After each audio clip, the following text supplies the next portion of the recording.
Welcome to ട്രേഡ്വുഡ്. നമുക്ക് ഇന്നത്തെ ഗോൾഡിന്റെ പ്രൈസ് മൂവ്മെന്റ് അനാലിസിസ് നോക്കാം. അതിനുവേണ്ടി ആദ്യമായിട്ട് എടുത്തിരിക്കുന്നത് വൺ ഡേ ചാർട്ടാണ്. വൺ ഡേ ചാർട്ടിന്റെ പ്രധാനപ്പെട്ട ഏരിയാസ് എല്ലാം മാർക്ക് ചെയ്യുന്നുണ്ട്. ആദ്യമായിട്ട് മാർക്ക് ചെയ്യുന്നത് ഒരു സപ്പോർട്ട് ഏരിയ ആണ്. ആ സപ്പോർട്ട് ഏരിയ എന്ന് പറഞ്ഞാൽ ഒരു ചെറു ബ്രേക്ക് ചെയ്ത ഏരിയ ആണ്. അതുപോലെ തന്നെ അതിന്റെ തൊട്ട് താഴെയുള്ള ഒരു സപ്പോർട്ട് ഏരിയയും കൂടി മാർക്ക് ചെയ്യുന്നുണ്ട്. ഇനി മാർക്ക് ചെയ്യാനുള്ള ഒരു റെസിസ്റ്റൻസ് ഏരിയ ആണ്. റെസിസ്റ്റൻസ് ഏരിയ നോക്കിയാൽ കാണാം, ഒരു ഓൾ ടൈം ഹൈനെ ആണ് മാർക്ക് ചെയ്യുന്നത്. ആ ഒരു ഹൈയിലേക്ക് എപ്പോഴും മാർക്കറ്റ് അപ്രോച്ച് ചെയ്തിട്ട് വളരെ കൃത്യമായിട്ട് അവിടെ നിന്ന് റിജക്ഷൻ കിട്ടുന്നുണ്ട്. അപ്പോൾ അവിടെ സ്ട്രോങ് ആയിട്ട് സെല്ലേഴ്സ് ഉണ്ട് എന്ന് തന്നെയാണ് പ്രതീക്ഷിക്കുന്നത്. അപ്പോൾ ആ ഒരു ഏരിയനെ റെസിസ്റ്റൻസ് ആയിട്ട് മാർക്ക് ചെയ്യുന്നുണ്ട്. മറ്റൊരു കാര്യം നോക്കിയാൽ കാണാം, മാർക്കറ്റ് ഇവിടെ നിന്നിട്ട് ഒരു വലിയൊരു ബുള്ളിഷ് മൂവ്മെന്റ് തന്നു കഴിഞ്ഞിട്ട് പിന്നെ മാർക്കറ്റ് മുകളിലോട്ട് പോകാൻ പറ്റിയിട്ടില്ല. മാർക്കറ്റ് നല്ലൊരു ക്ലിയർ ആയിട്ടുള്ള കൺസോളേഷനാണ്. അപ്പോൾ മാർക്കറ്റ് ഒരു സപ്പോർട്ട് എടുക്കാൻ താഴോട്ടേക്ക് തന്നെ ഇറങ്ങി വരുന്നതാണ് പ്രതീക്ഷിക്കുന്നത്. അങ്ങനെ താഴോട്ടേക്ക് ഇറങ്ങി നല്ലൊരു സപ്പോർട്ട് എടുക്കുകയാണെങ്കിൽ വലിയൊരു മൂവ്മെന്റ് വീണ്ടും മുകളിലോട്ട് കിട്ടാനുള്ള സാധ്യത ഉണ്ട്. എനിവേ, ഇന്ന് അതൊക്കെ കിട്ടുമെന്ന് അറിയുന്നതിന് അനാലിസിസ് ചെയ്യേണ്ടതുണ്ട്. അതിനു മുന്നേ ഇന്നത്തെ പ്രധാനപ്പെട്ട ന്യൂസുകൾ എന്തൊക്കെയാണെന്നുള്ളത് നോക്കിയിട്ട് വരാം. ഇന്ന് പ്രധാനപ്പെട്ട ന്യൂസുകളൊന്നും ഇല്ലാത്ത ദിവസമാണ്. അതുകൊണ്ട് തന്നെ എല്ലാവരും ട്രേഡ് ചെയ്യുന്ന എല്ലാവരും നോക്കിയും കണ്ടു തന്നെ ട്രേഡ് ചെയ്യണം. കാരണം എന്താ വെച്ചിട്ടുണ്ടെങ്കിൽ ഒരു കൺസോളേഷൻ ആവാനുള്ള സാധ്യത വളരെ കൂടുതലാണ്. അങ്ങനെ കൺസോളേഷനിൽ പെട്ടിട്ട് സ്റ്റോപ്പ് ലോസ് അടിക്കാനുള്ള സാധ്യതയുണ്ട്. അപ്പോൾ അതുകൊണ്ട് കൃത്യമായ കൺഫർമേഷനോട് കൂടി മാത്രമേ ട്രേഡ് എടുക്കാൻ പാടുള്ളൂ. എനിവേ, നമുക്ക് ചാർട്ടിലോട്ട് പോയിട്ട് കുറച്ചും കൂടി ഡീപ്പായിട്ട് അനാലിസിസ് നടത്താം.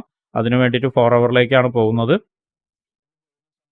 4 ഹവറിലേക്ക് പോകുന്ന സമയത്ത് വളരെ കൃത്യമായിട്ടുള്ള മാർക്കറ്റ് ഏരിയാസ് കാണിച്ചു തരുന്നുണ്ട്. ഒന്നാമത് റെസിസ്റ്റൻസ് ഏരിയ ഉണ്ട് ഇവിടെ. ആ റെസിസ്റ്റൻസ് ഏരിയനെ മാർക്ക് ചെയ്യുന്നുണ്ട്.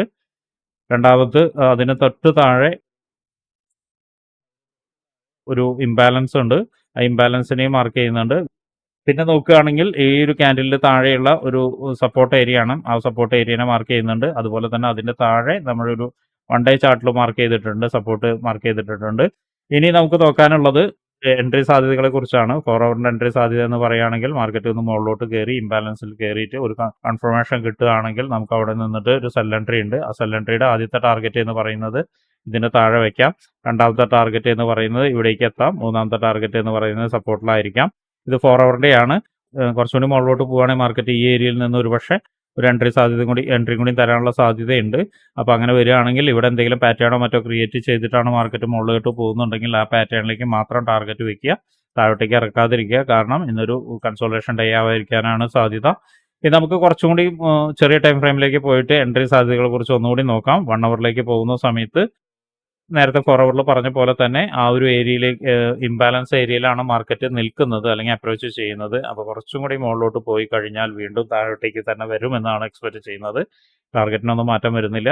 ഇനി കുറച്ചും കൂടി മുകളിലോട്ട് പോയി കഴിഞ്ഞാൽ പ്രധാനപ്പെട്ട ഒരു ഏരിയയും കൂടി ഉണ്ട്. ഇതൊരു പ്രധാനപ്പെട്ട ഏരിയ ആണ്. നോക്കിയാൽ കാണാം, വലിയൊരു റിജക്ഷൻ തന്ന സപ്ലൈ തന്ന ഒരു ഏരിയ ആണ്. അപ്പോൾ അതിൻ്റെ ഒരു വിക്ക് 50% എന്ന നിരക്ക് നോട്ട് ചെയ്ത് വെക്കുക. അവിടെ നിന്നൊരു പക്ഷേ നല്ല രീതിയിൽ റിജക്ഷൻ കിട്ടാനുള്ള സാധ്യതയുണ്ട്. അങ്ങനെ റിജക്ഷൻ കിട്ടുകയാണെങ്കിൽ നേരത്തെ പറഞ്ഞ പോലെ തന്നെ ഇവിടെ ക്രിയേറ്റ് ചെയ്ത എന്തെങ്കിലും പാറ്റേൺ ഉണ്ടെങ്കിൽ, ഇവിടെ ഒരു ഏരിയയിൽ മറ്റു പാറ്റേൺ ഉണ്ടെങ്കിൽ അവിടേക്ക് ടാർഗറ്റ് വെക്കുക. അത് ബ്രേക്ക് ചെയ്ത് താഴോട്ടേക്ക് വരുന്നു എന്ന് തോന്നിയാൽ മാത്രം അടുത്ത ടാർഗറ്റിലേക്ക് വെക്കുക. പരമാവധി വെക്കാതിരിക്കുന്നതായിരിക്കും നല്ലത്. കാരണം ആ ഒരു ഏരിയ നിന്ന് ഏത് സമയത്തും റിജക്ഷൻ വരാം, സ്റ്റോപ്പ് ലോസ് ഹണ്ടിങ് സംഭവിക്കാം. അതുകൊണ്ട് സൂക്ഷിച്ചും കണ്ടും തന്നെ ട്രേഡ് എടുക്കുക. ഇനി 1 ഹവറിൽ ഒരു ബൈ എൻട്രി എന്ന് പറയുന്നത് നേരത്തെ പറഞ്ഞ പോലെ തന്നെ ഈ ഒരു ഏരിയയിലേക്ക് താഴെ, അതല്ലെങ്കിൽ ഈ ഒരു ലൈനിൽ അല്ലെങ്കിൽ ഈ ഒരു ലൈനിൽ അല്ലെങ്കിൽ ഇവിടെ വന്നിട്ട് ഒരു കൺഫർമേഷൻ കിട്ടുകയാണെങ്കിൽ ബൈ എൻട്രി നോക്കാം. അപ്പോഴും ക്ലിയർ ആയിട്ട് തന്നെ കൺഫർമേഷൻ കിട്ടണം. നോക്കിയാൽ കാണാം, ഇവിടെ നിന്നിട്ടൊരു സ്ട്രക്ചറൽ ഷിഫ്റ്റ് തന്നിട്ടുണ്ട്. ആ ഒരു ഷിഫ്റ്റിന്റെ ബാക്കിയാണ് മാർക്കറ്റ് മുകളിലോട്ട് പോയിട്ട് റെസിസ്റ്റൻസിൽ നിന്ന് താഴോട്ടേക്ക് വരാനുള്ള ശ്രമം നടത്തുക. അപ്പോൾ അങ്ങനെ വരികയാണെങ്കിൽ അടുത്ത ടാർഗറ്റ് എന്ന് പറയുന്നത് ഇതായിരിക്കാനായിരിക്കും മിക്കതും സാധ്യത. അവിടെ നിന്ന് അതിന് തൊട്ട് താഴെ വളരെ സ്ട്രോങ് ആയിട്ടുള്ള ഒരു സപ്പോർട്ട് ഏരിയ ഉണ്ട്. അപ്പോൾ അവിടെ നിന്ന് ഒരുപക്ഷെ ഒരു റിജക്ഷൻ കിട്ടിയാൽ നമുക്കൊരു ചെറിയ ട്രേഡ് എടുക്കാം. കാരണം ഇവിടെ ഒരു എക്സ്ട്രാ ഷിഫ്റ്റ് കിട്ടിയിട്ടുണ്ട്. അപ്പോൾ അതുകൊണ്ട് തന്നെ മാർക്കറ്റ് കുറച്ച് ഡൗൺ ആവാനുള്ള സാധ്യതയുണ്ട്. നേരത്തെ പറഞ്ഞ പോലെ തന്നെ താഴോട്ട് ഇറങ്ങി നല്ലൊരു സപ്പോർട്ട് എടുത്തിട്ട് മാർക്കറ്റ് മുകളിലോട്ട് പോയി ഹൈനെ ബ്രേക്ക് ചെയ്യാനായിരിക്കും ശ്രമിക്കുക. അപ്പോൾ നല്ല സപ്പോർട്ട് ഏരിയ കണ്ടുപിടിക്കേണ്ടതുണ്ട്. താഴോട്ടേക്ക് ഇറങ്ങുന്ന സമയത്ത് നമ്മൾ മാർക്ക് ചെയ്ത് വെച്ചിരിക്കുന്ന ഏരിയയെ ഒന്നുകൂടി നോക്കാം. ഈ ഒരു ഏരിയ ഒരു സപ്പോർട്ട് ഏരിയ ആണ്. ഇനി താഴോട്ടേക്ക് വീണ്ടും ഇറങ്ങുന്ന സമയത്ത് നമ്മൾ പലതവണ മാർക്ക് ചെയ്ത് പലതവണ പറഞ്ഞിരുന്ന ഒരു ഏരിയ ആണ് ഈ ഒരു ഏരിയ.